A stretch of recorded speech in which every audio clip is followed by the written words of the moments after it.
माता दी दोस्तों। आज जो मैं आपके सामने व्रत लाई हूँ ना, वो अति उत्तम है, अति सुखदायक है। मतलब कि हर चीज़ को देने वाला है। आपको क्या चाहिए? आपको यश चाहिए, समृद्धि चाहिए, आपको बेटा चाहिए, आपको बेटी चाहिए, आपको गाड़ी चाहिए, आपको बंगला चाहिए, आपको घर चाहिए, आपको जो जिसकी शादी नहीं हुई वो भी कर सकता है इसको। अगर आपको बेटा चाहिए, कहते हैं गणेश चतुर्थी जो व्रत करता है वो बेटे के लिए करते हैं वो शादीशुदा महिला भी करती।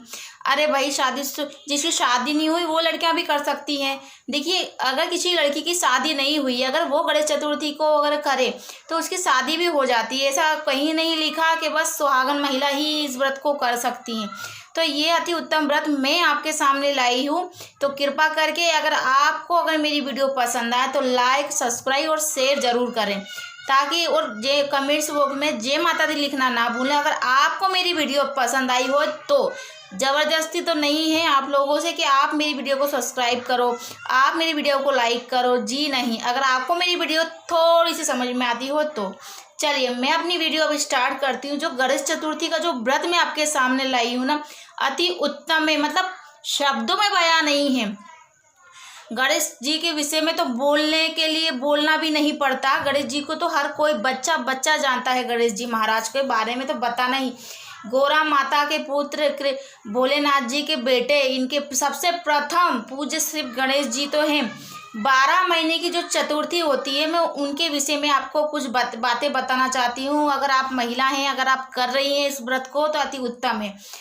सबसे पहले तो अगर आप गणेश चतुर्थी व्रत करना चाहती हैं तो आप 12 महीने की चतुर्थी व्रत की किताब आती है, ये हर महीने की इसमें कहानी लिखी हुई है, हर महीने की इसमें विधि लिखी है कि कौन से 12 गणपति महाराज को अलग अलग नामों से, जैसे कि जनवरी की है जो, तो अलग गजानन महाराज के नाम से, मतलब 12 महीने की 12 नामों से। एक दंताय की अलग है, मतलब कहानियाँ अलग अलग हैं और हर महीने अलग अलग नाम से गणपति महाराज पूजे जाते हैं।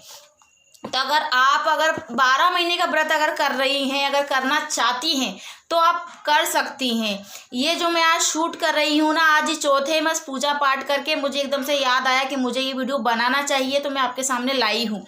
सबसे पहले तो अगर गणेश पूनम के बाद में जो चतुर्थी आती है मैं वो करती हूँ। अगर अमावस के बाद में भी अगर आप चतुर्थी करना चाहती हैं तो आप कर सकती हैं।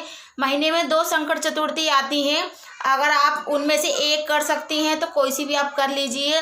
वैसे पूनम के बाद की जो चौथ आती है आप वो करें तो अति उत्तम रहेगा, और वैसे तो चौथ तो अति उत्तम ही है, आप जब करें चौथ का जब अति उत्तम ही है।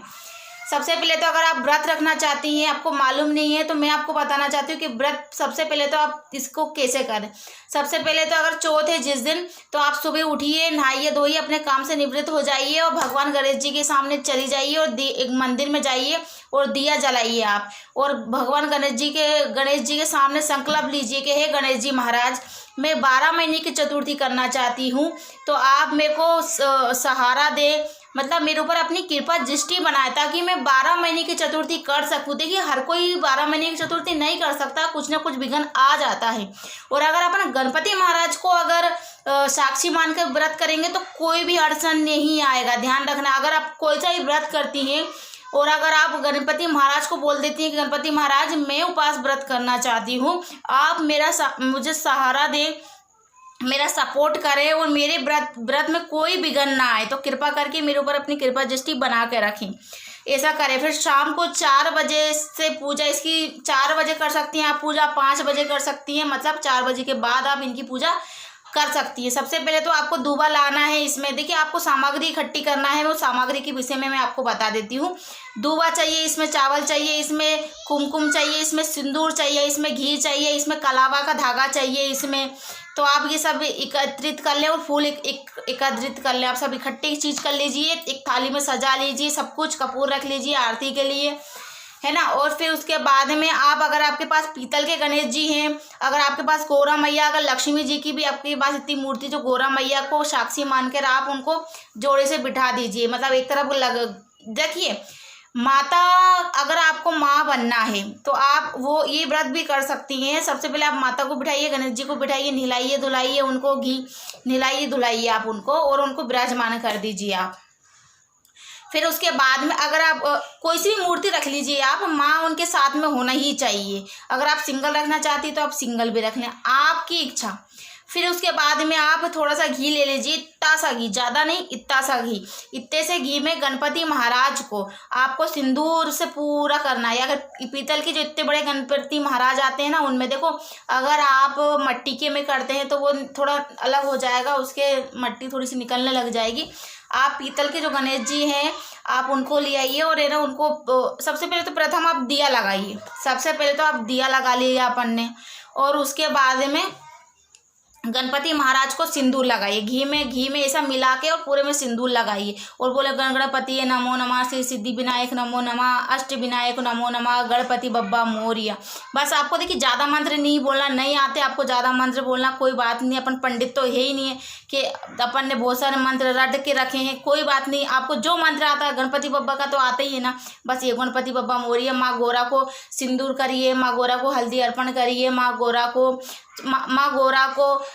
को फूल अर्पित करिए, गणपति महाराज को भी ऐसा करिए। फिर कलावा गणपति महाराज को कलावा से गणपति महाराज को ऐसा उनके सर पे लगा दीजिए। माँ गौरा को भी कलावा अर्पण करिए कि हे माँ मैं वस्त्र समर्पयामि बोल बोल के आप ऐसा करिए। फिर उसके बाद में आखिरी में आपको दूबा सब कुछ अपन ने तिलक विलक सब कर दिया, आपने उनको हल्दी कुमकुम कर दिया, उनको सिंदूर तो अपन ने पहले ही पूरे में शरीर में उनके लपेट दिया था।